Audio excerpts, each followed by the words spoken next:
Hello दोस्तों, study point channel में आप लोगों का स्वागत है। चलिए आज बात करते हैं 10वीं क्लास का साइंस का क्वेश्चन जो 2024 परीक्षा के लिए बहुत ही इंपॉर्टेंट क्वेश्चन है। चलिए वीडियो को स्टार्ट करते हैं। पहला नंबर प्रश्न है कि जल विद्युत संयंत्र किस ऊर्जा को विद्युत ऊर्जा को रूपांतरित ऊर्जा करता है। तो इसका ऑप्शन ए है तापीय ऊर्जा, बी ऑप्शन नाभिकीय ऊर्जा, सी ऑप्शन है सौर ऊर्जा और डी ऑप्शन है स्थित ऊर्जा। इसका सही ऑप्शन है पहला का बी, यानी इसका ऑप्शन सही है बी, नाभिकीय ऊर्जा। दूसरा नंबर प्रश्न है कि सौर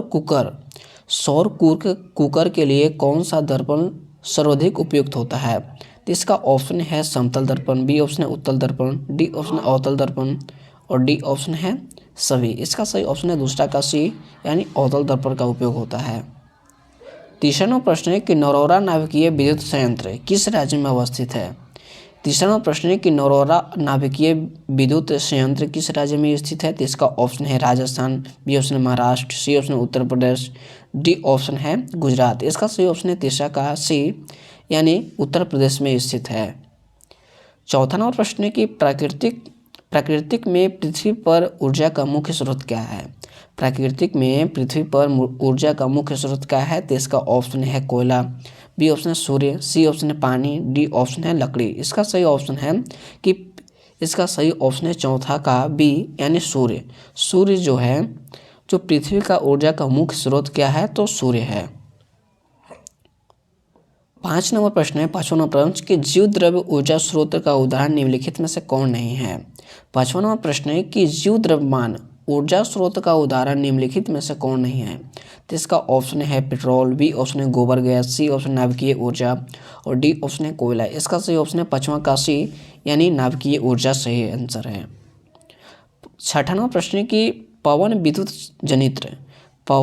जनित्र में पवन की चाल कम से कम कितनी होनी चाहिए। तो इसका ऑप्शन ए है 15 किलोमीटर प्रति घंटा, सी ऑप्शन 150 किलोमीटर प्रति घंटा, सी ऑप्शन 1.5 किलोमीटर प्रति घंटा, डी ऑप्शन है 1500 किलोमीटर प्रति घंटा। इसका सही ऑप्शन है छठा का ए, यानी 15 किलोमीटर प्रति घंटा पवन की चाल कम से कम होनी चाहिए। 7वां प्रश्न है कि गर्म जल प्राप्त करने के लिए हम सौर जल तापक उपयोग किन दिन में कर सकते हैं।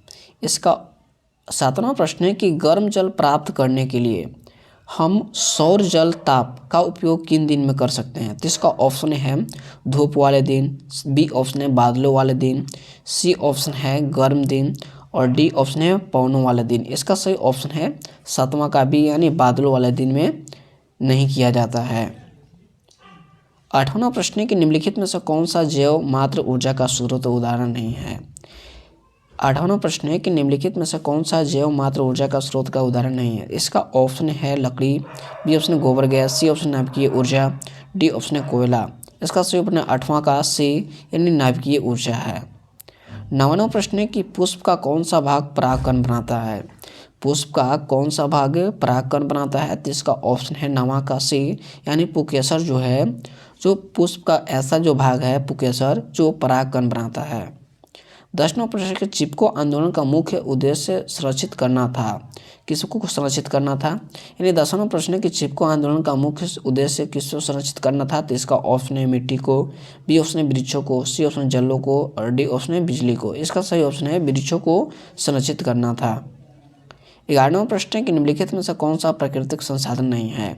तो इसका ऑप्शन है वायु, जल, बी ऑप्शन है जल, सी ऑप्शन है मृदा और डी ऑप्शन जीवधारी। इसका सही ऑप्शन है जो जीवधारी जो है, जो प्राकृतिक संसाधन नहीं है, यानी वायु प्राकृतिक संसाधन है, जल प्राकृतिक संसाधन है, मृदा जो है प्राकृतिक संसाधन है और जीवधारी जो है जो प्राकृतिक संसाधन नहीं है।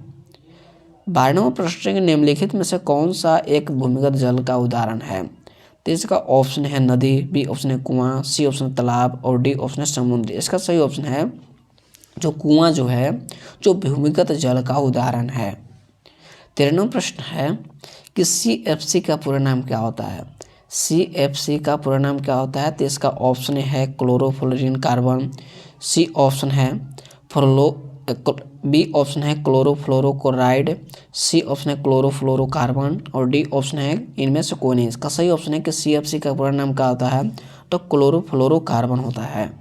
14वां प्रश्न है कि चिपको आंदोलन का शुरुआत कब हुआ था।